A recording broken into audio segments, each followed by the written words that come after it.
Meus alunos. Hoje nós vamos falar a respeito do período Vargas, que vai de 1934 até 1937, tá? Nesse período, ele faz referência justamente ao período da era Vargas, que fala da eleição indireta que aconteceu, né, no Brasil, que ele deveria ser a primeira eleição ia ser de forma indireta, então ele foi eleito pelos amigos dele, né, que estavam no Congresso e elegeram ele como presidente, tá? Então, ele em 1930 ele dá um golpe, né, que ele tinha perdido a eleição e os militares ajudam ele, ele entra para o poder. Em 1937 haveria novas eleições e o que ele faz ele é eleito novamente de forma indireta pelos deputados. Então ele estabelece um governo firme, rígido, né? Uma ditadura, né? Centralizando o poder, diminuindo o poder dos coronéis, né? Com o apoio dos militares. Então ele começa então a fazer algumas mudanças no Brasil, tá? Se nós formos analisar o que ele fez, dá uma olhadinha nessa apresentação que eu vou mostrar para vocês aqui. Nessa apresentação,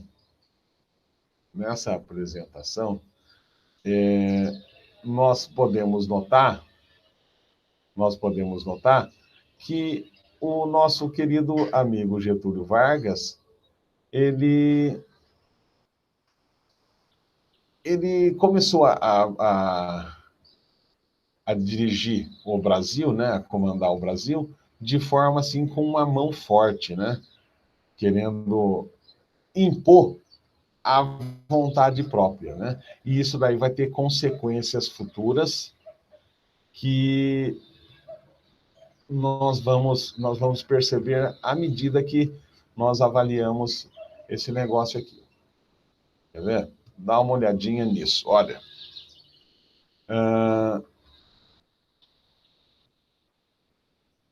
Constituição de 1937, né? Essa Constituição ela tinha características fascistas. E o fascismo ele tem uma característica, é aquele negócio, o fascismo, ele vem da palavra italiana, que ali na Itália que foi realmente assim bem desenvolvido o fascismo. Fascismo vem da palavra face, que é um feixe, como se fosse um feixe de lenha, né? Pegar várias lenhas, várias madeiras, né? Colocar tudo junto e amarrar, faz um feixe, né?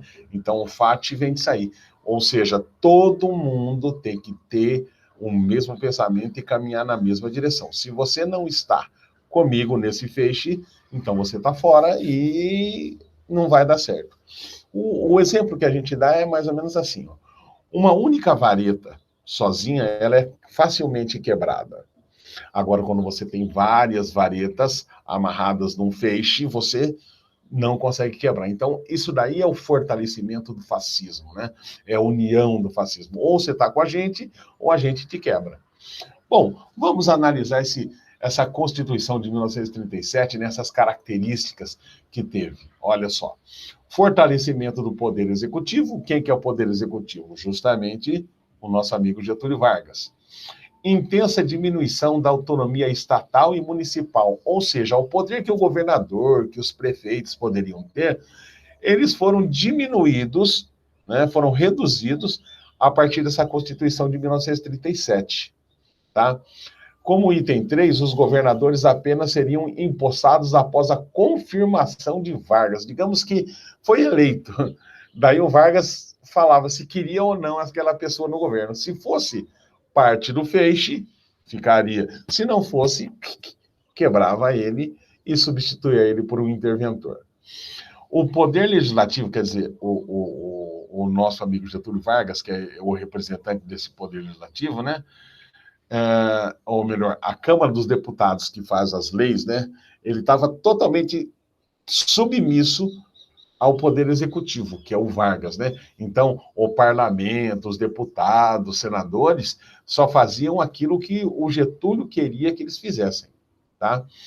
E uma outra coisa que chama a atenção nesse período é a extinção. Acabou todos os partidos políticos nessa época. Só existia um único partido político. Qual que era? O do Getúlio Vargas, aquele pelo qual ele foi eleito, né? Mais aqui para baixo, nós vamos aqui, ó, a uma novas características desse período, né? Nesse período de 1937 até 1945, tem algumas características que eu queria repassar com vocês. Por exemplo, ó, o uso da repressão e da força para garantir o apoio do governo, né?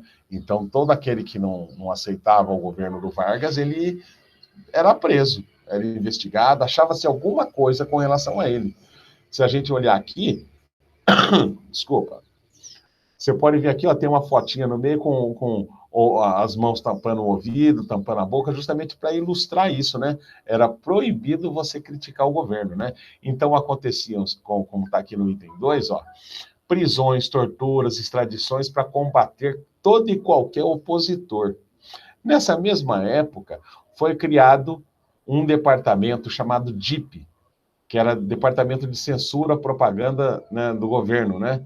Foi instituída a Hora do Brasil, que era um momento que o presidente ia no rádio, que era o maior, principal meio de comunicação, e falava com os cidadãos brasileiros, né? Falava com seus eleitores, o que ele tinha feito, né? Que o Brasil está indo para frente.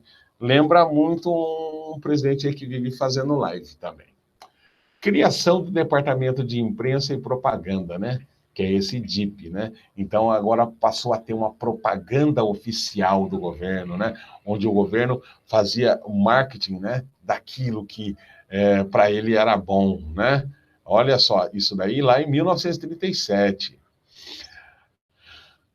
Então, agora a gente tem a nova situação do que está acontecendo no Brasil nessa época, né? Com relação às Forças Armadas, né? As Forças Armadas receberam, sabe, investimentos, uma nova reestruturação, aquilo que era um anseio, né? As Forças Armadas, elas se sentiam abandonadas e até por isso surgiu aquele tal daquele movimento tenentista. Então, a gente pode colocar ali, ó, o reaparelhamento bélico, né? Armamentos e controle das forças públicas estaduais, né? Digamos assim, o Exército passou a fazer parte dessa estrutura de segurança no Brasil, tá? O Exército, para quem não sabe, o Exército, a intenção dele não é atuar dentro do território, mas é para se defender dos inimigos. Mas como o fascismo tem muito disso, né? É belicoso que fala, né? É ostentação de armas, né? É impor a vontade. Então, a presença do exército era constante, tá? Autonomia em questões de segurança nacional, né? Como petróleo, siderurgia. Então, as forças armadas, elas sempre visavam proteger essas fontes, tá? Petróleo, a produção de aço, né? Para até poder fazer os armamentos. Com relação à classe média, criação e formação de uma burocracia civil profissional por meio do DASP, Departamento Administrativo do Serviço Público. Ou seja, o serviço público começa, então, a ser estruturado, né? Onde foi criado departamentos, foi criada uma burocracia para que o Brasil começasse a profissionalizar esse serviço público, tá? Coisa que não existia antes. Antes era sempre o amigo do amigo que indicava esse, era o apadrinhado do coronel. Agora não, agora a gente está começando a falar em serviços públicos, tá? Então, a gente desce aqui, ó, classe operária, uma outra coisa que surge nesse momento. O Getúlio Vargas, ele foi um presidente totalmente industrializador. Ele trouxe para o Brasil muitas indústrias. O Brasil vai viver um momento assim de grande explosão industrial, onde começa a existir uma substituição, né, de produtos que eram até então importados, começam a ser fabricados no Brasil, só que faltava alguns elementos, né? Justamente quais elementos?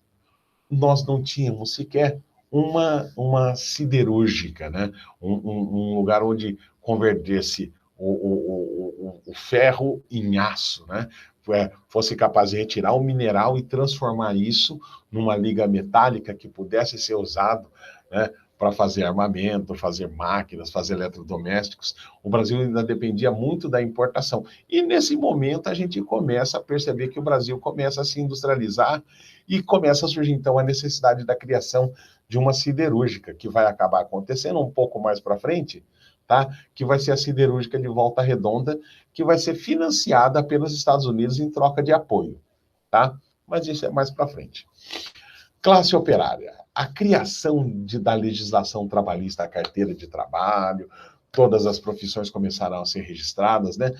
Intervenção e controle dos sindicatos. Onde você tem muito trabalhador, esses trabalhadores, então, têm necessidades, eles começam a se organizar. Começam, então, a surgir os sindicatos, né? Organização dos trabalhadores. Só que esses sindicatos, gente, eles foram controlados pelo governo. Quer dizer, então, aquele representante sindical que você tinha, né, na época, ele era totalmente alinhado ao governo. Quer dizer, então, na verdade, ele fazia dentro do sindicato, enquanto representante dos trabalhadores, somente aquilo que o governo queria que ele fizesse, tá? Então, por isso que se fala em intervenção e controle desses sindicatos, né? Então, ele controlava, gente, essa classe trabalhadora. Desculpa. Propagandas. Vargas é representado como o pai dos pobres nessa propaganda, por causa dessa transformação trabalhista, né? Criação de leis, né? E dia 1º de maio, né? Como que era feito, então? Era feito desfiles, né? Pela rua, do exército, os trabalhadores iam para a rua, então o operário se sentia representado nesse momento, nesse período do Vargas, né? Ele se sentia, sabe, o Vargas era visto como um pai amparando os filhos, né? Os filhos, né? O pai do pobre, né? E só que tinha uma versão também, né? O pai do pobre e a mãe dos ricos, né? Então tem tudo isso também nesse período. Aí então o que acontece? Surge então aqui, guerra a favor dos aliados, né? Surge então nesse momento a Segunda Guerra. Tá? E o Brasil ele acaba tendo que entrar na guerra justamente para não perder esse apoio que ele estava recebendo dos Estados Unidos. Tá? Agora, veja só, a gente vai estudar a Segunda Guerra, só que a gente não estudou nem a primeira ainda, a primeira lá em 1914. Tá?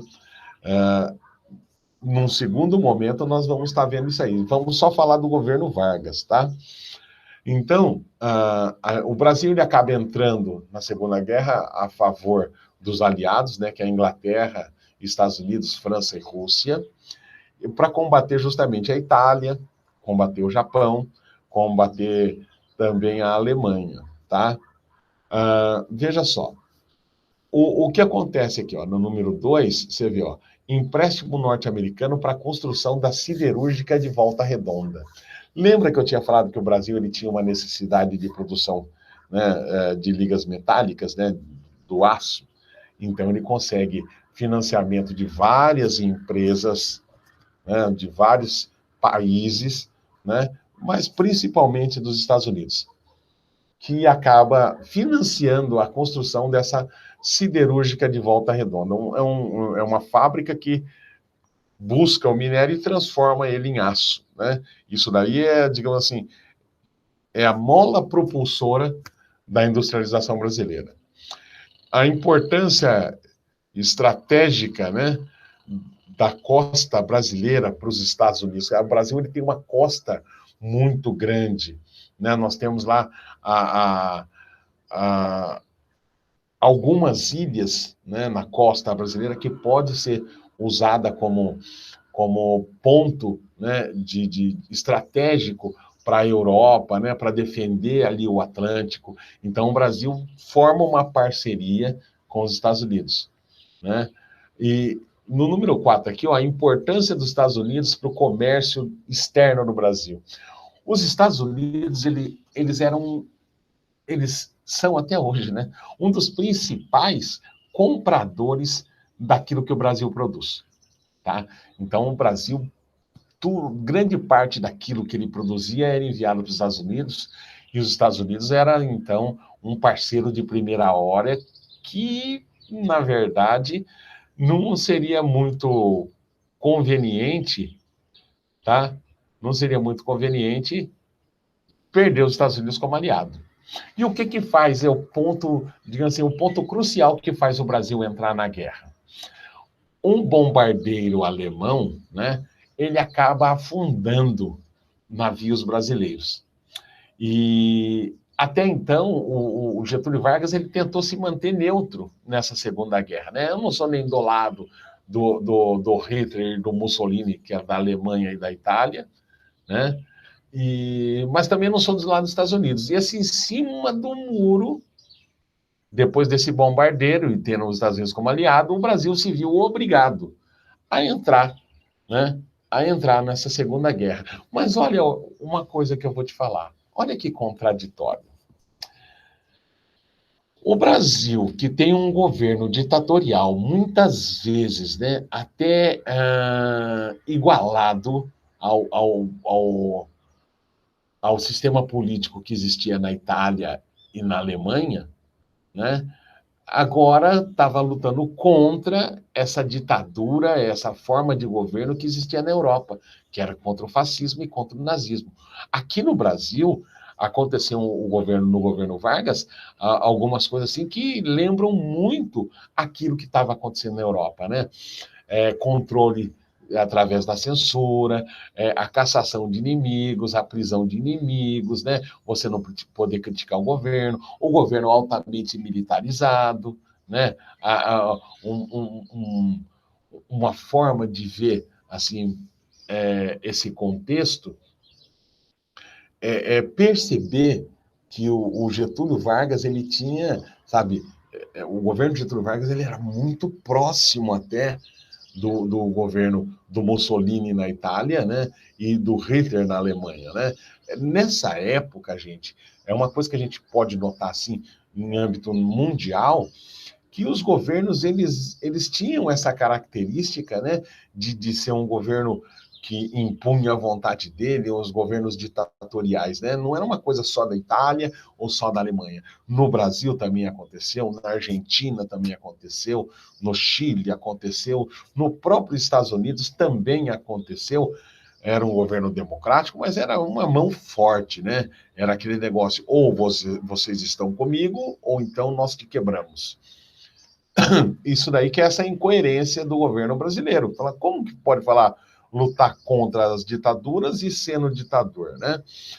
Internamente, né, a manutenção foi dada a manutenção nessa ditadura do chamado Estado Novo, que vai de 37 até 45. Né? E externamente luta em favor da democracia, né? Uma contradição nesses termos, né? Se a gente descer um pouquinho mais aqui, a gente vai ver então que após a Segunda Guerra, e ainda no período Vargas, foi então pressionado Getúlio Vargas, né, foi pressionado o Brasil para que houvesse essa abertura política. O que significa essa abertura política? Como que pode um país que é ditatorial querer lutar pela democracia? Então, dessa forma, os Estados Unidos, né, e os outros países que eram os aliados começaram a cobrar do Brasil uma posição mais democrática com relação a isso. Então, Getúlio Vargas se viu obrigado a fazer essa abertura política. Então, foi criada a União Democrática Nacional, né, que é a UDN, né, e a UDN era formada por quem?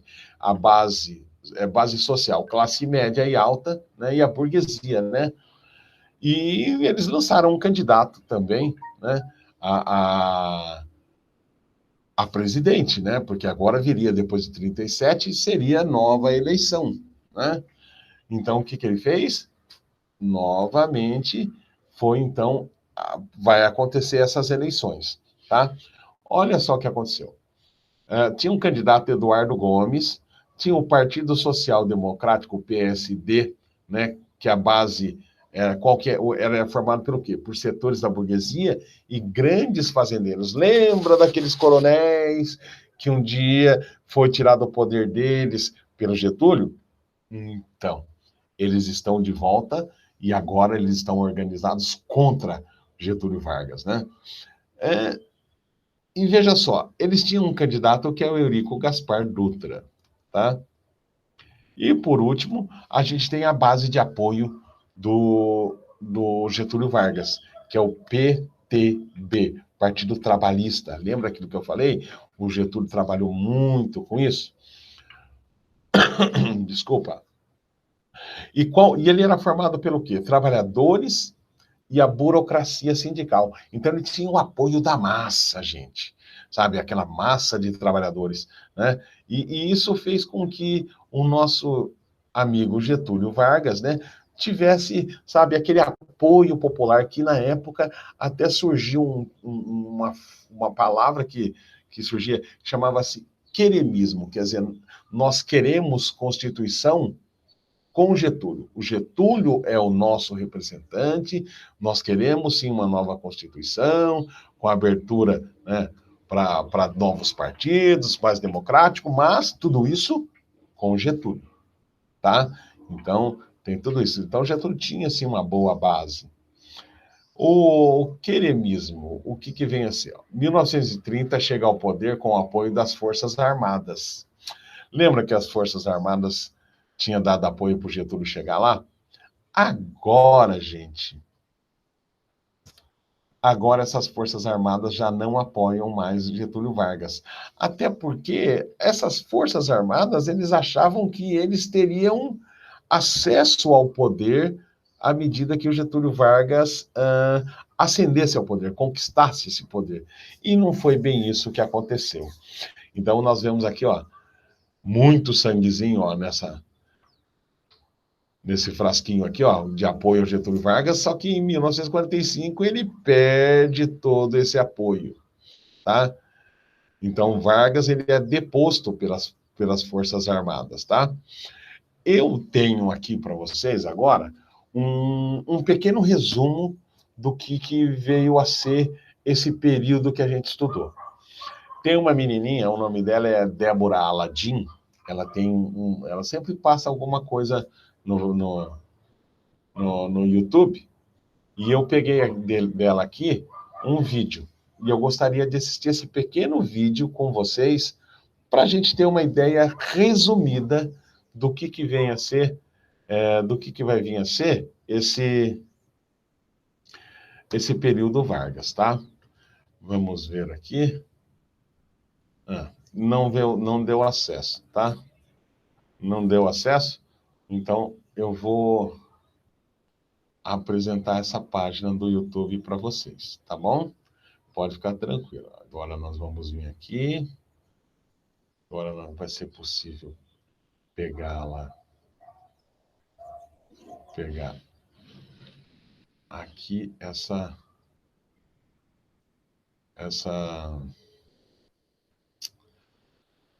página para vocês verem, tá?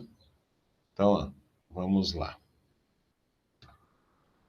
Eu quero que vocês acompanhem aqui esse pequeno vídeo. Esse vídeo é bem curtinho.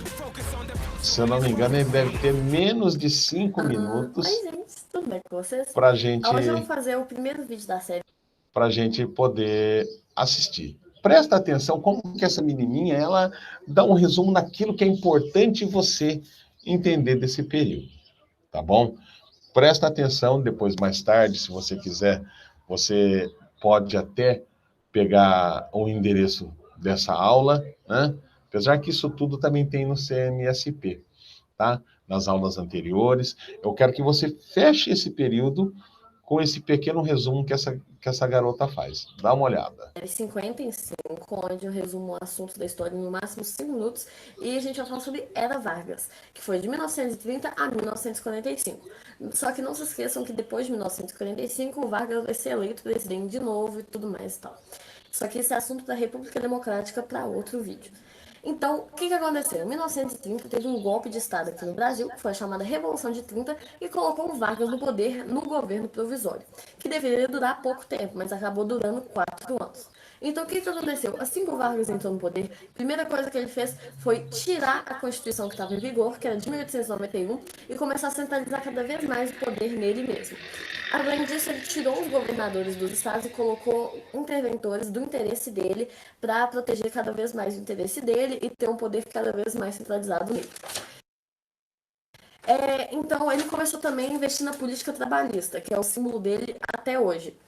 Ele começou a regulamentar, por exemplo, os horários de trabalho, horas extras, férias e tudo mais, dar diversos direitos aos trabalhadores que ficaram aí fixados na CLT, que estão valendo até hoje, que é a consolidação das leis trabalhistas, e até hoje tem essas leis aí que o Vargas colocou. Além disso, para salvar um pouco a economia, que estava bem ruim, o Vargas comprou uns 14 milhões de quilos de café e queimou tudo, porque como tinha acabado de ter crise de 29, o preço do café estava muito baixo no exterior e ele fez isso para ajudar a economia. E, além disso, ele começou a fazer mudanças no Código Eleitoral. A mais importante delas foi instaurar o voto feminino e o voto secreto. Isso degradou muito a elite paulista, que estava acostumada a ela estar no poder e tudo mais, e teve a Revolução Constitucionalista, em 1932, no qual a galera estava pedindo para o Vargas fazer uma Constituição, porque ele não tinha limitação nenhuma para o poder dele. Então, a Revolução Constitucionalista foi um momento quando os paulistas pegaram em armas e falaram que eles queriam uma Constituição.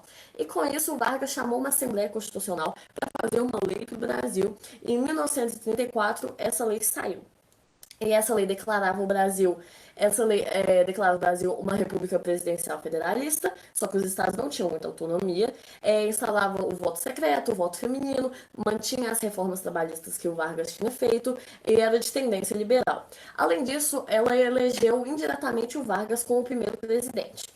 Então, o Vargas começou o governo constitucional dele e surgiram aí 2 partidos, de extrema direita e de extrema esquerda. O de extrema direita era a Ação Integralista Brasileira, que é a AIB, e ela era de inspiração fascista, antiliberais, anticomunistas e tudo mais. E de esquerda era a ANL, que é a Aliança Nacional Libertadora. E eles tinham inspiração comunista e queriam reforma agrária e medidas de esquerda. Contudo, o Vargas fechou a ANL e descobriu um suposto plano dos comunistas fazerem uma revolução comunista aqui no Brasil. E ele usou isso como desculpa para instaurar aqui no Brasil uma ditadura, porque ele falou que o Brasil estava entrando em crise, que os comunistas queriam tomar o poder, então precisava de um governo centralizador e autoritário para impedir que isso acontecesse. O chamado Então, ele Plano um golpe de Estado Cohen. e iniciou aí o Estado Novo, que foi de 1937 a 1945. No Estado Novo, o Vargas tirou todos os partidos, acabou com as eleições, acabou com tudo, o poder era só dele. Ele fez uma nova Constituição em 1937, que também ficou conhecida como Constituição Polaca, e ela extinguiu o legislativo, ou seja, não tinha mais partidos, não tinha mais eleições, extinguiu o federalismo, ou seja, acabou com o resquício de liberdade que os estados tinham. Ela também nomeou interventores para os estados e reforçou o controle sobre o movimento operário que tinha no Brasil. Além disso, ele também aplicou o corporativismo na política trabalhista dele e começou a valorizar cada vez mais o trabalhador nacional.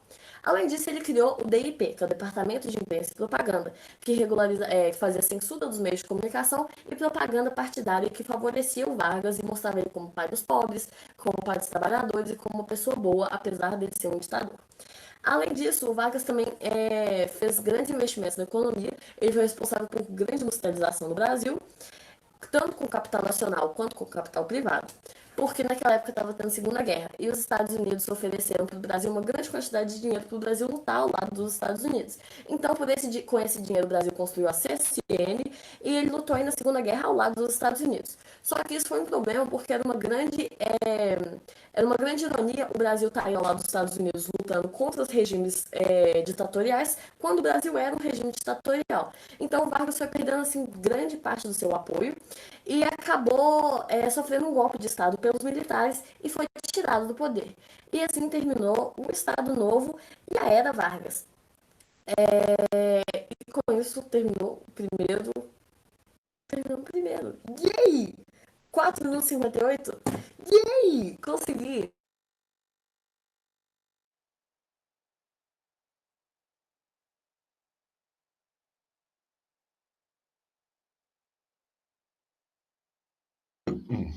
Vocês viram aí que com esse resumo da Débora, né, Débora Aladim, a gente conseguiu dar uma passada em todo o período Vargas, falando o que tinha de principal, né, nesse período, assim, o que vale a pena assim, guardar. Né? Agora, veja bem, eu coloquei uma atividade para vocês, né, no roteiro que está disponível para vocês, e eu queria dar uma olhada nela aqui com vocês, para a gente poder tentar melhorar o entendimento disso, tá bom? Então, nós vamos fazer assim. Vamos pegar lá esse roteiro de atividade. Ó. Se a gente olhar o roteiro de atividade, está aqui, ó, de 13 a 17, vamos ver aqui, não, está até 24 lá, tá? Que alterou. A gente tem aqui, ó, todo o texto, tá? Que é de apoio para vocês, tá? O texto não precisa copiar, não, por favor, tá? Nós temos aqui, ó, resumo com links, nós temos aqui, ó, a Era Vargas, o que foi o governo provisório, o que foi o Estado Novo, que a gente está vendo hoje, é 37 a 45, então ele é dividido em várias fases, né? Esse texto é muito bom, vocês deveriam ler ele para compreender legal esse período, tá bom? Só um minutinho que eu vou ter que ligar a tomada aqui.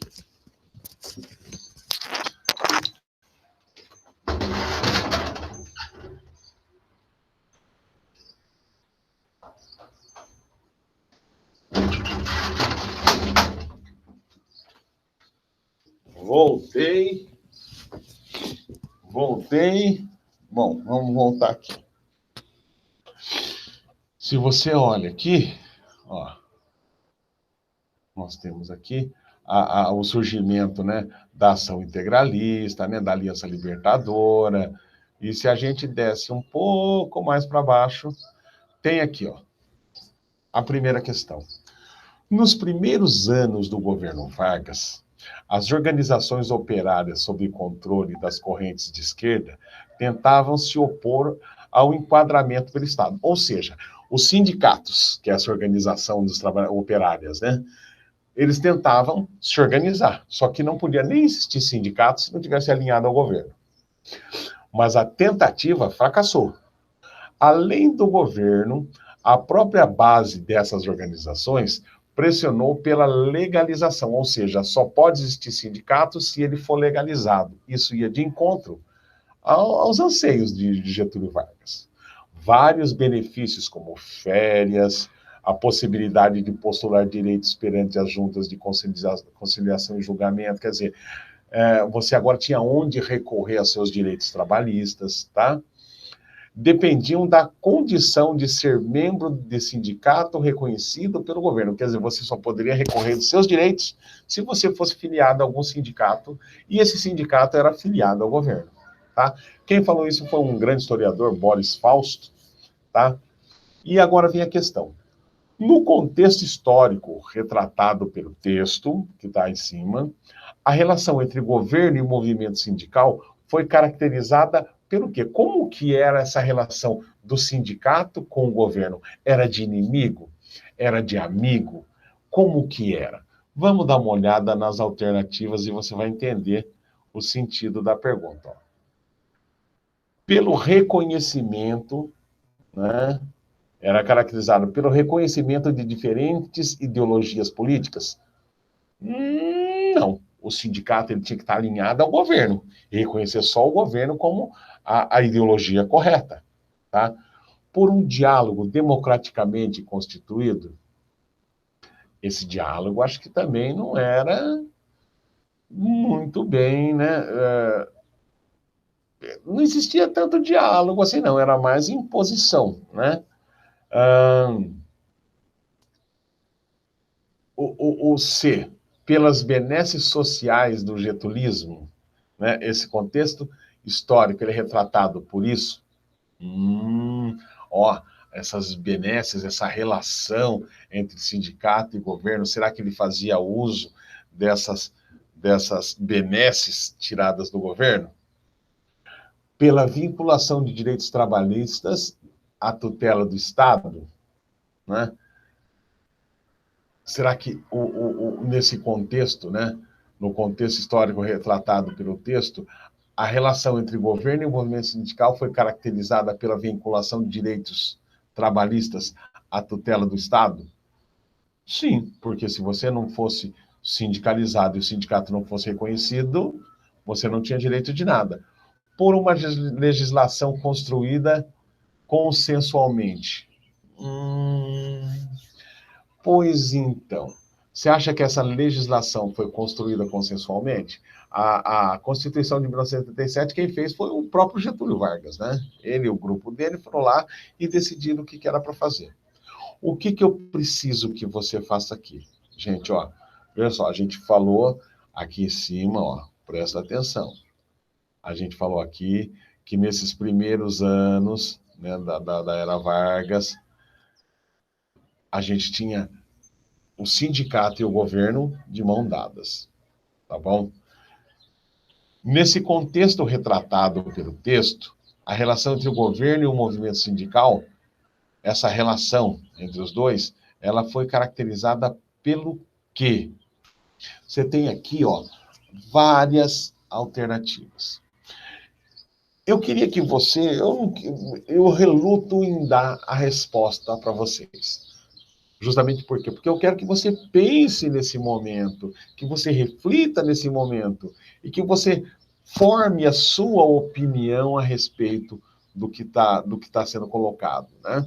E à medida que você optar por alguma dessas alternativas aqui, você justifique aqui embaixo, gente, por que você acha que isso responde à questão, né?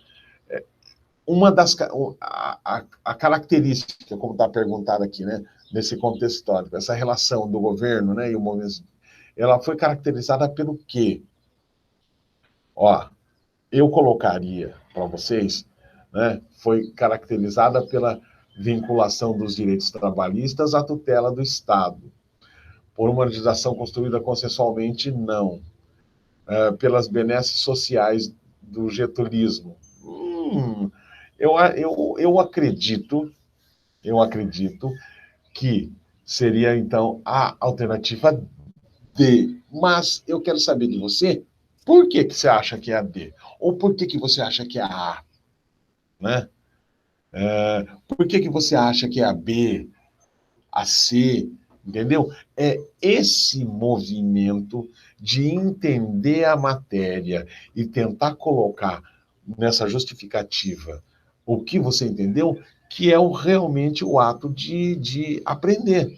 Apreender, pegar para si esse conhecimento, desenvolver esse conhecimento. Eu não quero estar te dando todas as respostas e você virar um grande aluno, né? Ótimo, ó, decorar a história. História você não decora, história você aprende, tá? Então, tem sim que ler o texto, tá? Tá em cima da atividade.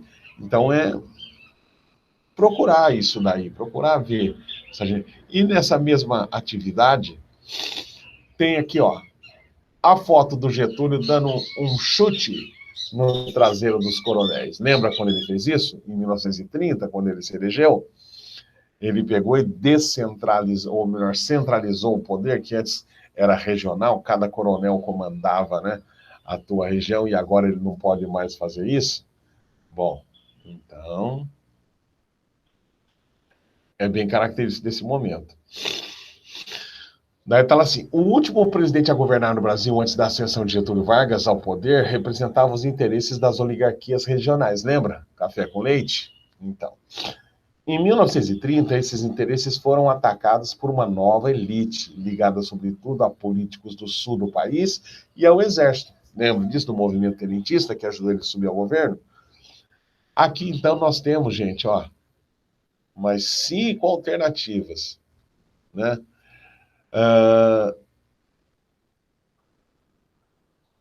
O que esses apoiadores do Getúlio Vargas, né? O que eles queriam? O que eles queriam, né? O que eles ansiavam, né? Eles ansiavam pela formação de novas oligarquias regionais com poderes mais fortalecidos em relação ao poder central, quer dizer, eles queriam uma participação maior nesse poder central. Eles queriam o quê? Uma descentralização do poder regional, o que foi feito por meio das intervenções que Vargas ordenou durante o governo provisório. Você acha, então, que o que eles queriam era a intervenção do governo nas regiões que eles dominavam? Pela restituição da ordem imperial, né, que levou à reestruturação da dinastia de Bragança, eles queriam a volta, né, do imperador? Pela divisão do país, né, e construção de uma república positivista que abarcou o sul e o sudeste? Divisão do país, né? Não, eles queriam a união do país. Ou pela instituição de um regime federalista dos moldes dos Estados Unidos da América? Não, né? O que esse povo esperava do Getúlio Vargas, né? Eles esperavam o quê? Que fosse criado novos poderes, né? Novas frentes de poder, né? Mais fortalecidos, né? E que eles ficassem mais fortes e mais distribuídos, né? Não fosse só Minas e São Paulo. Isso era o que eles esperavam. Desculpa. Agora você vai fazer o seguinte, você vai ver dessas alternativas qual que é a que melhor responde, leia o texto, tá? E aí então você vai me justificar isso, tá? Vamos voltar aqui. Vamos voltar aqui. Aqui. Bom, nesse sentido, gente, nós findamos o período de 1937 até 1945.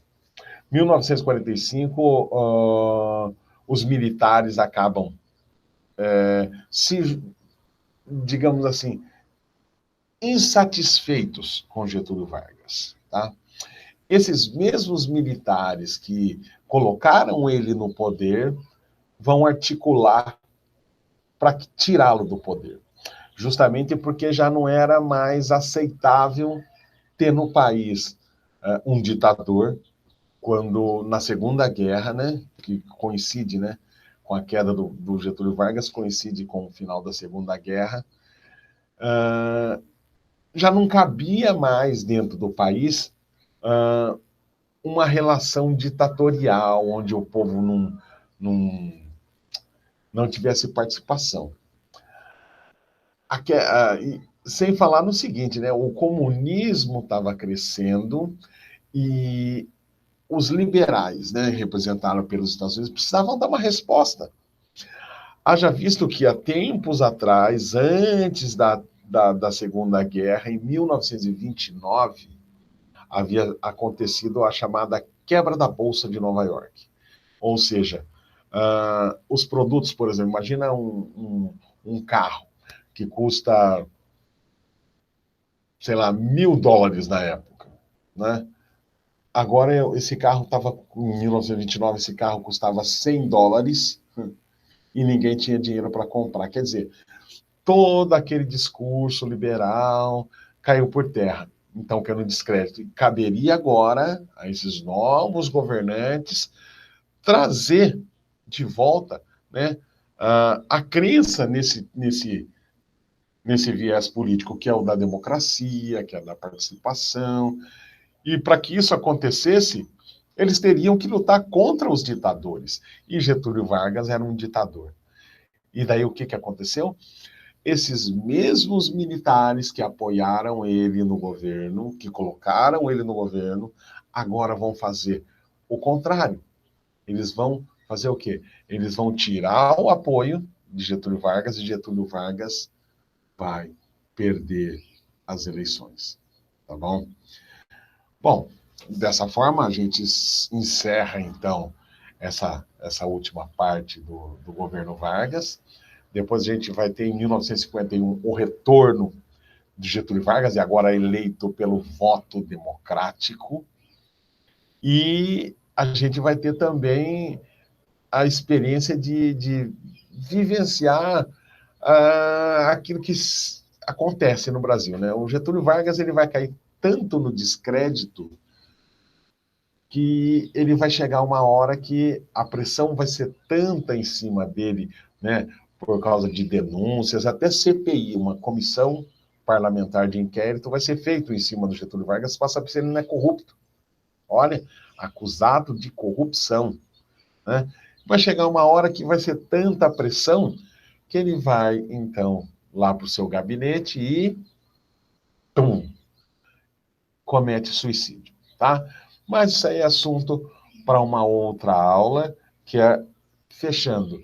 Nós temos ainda que ver, ó, o que é fascismo, o que é nazismo, né? A gente tem que ver crise de 1929, Primeira e Segunda Guerra, tá?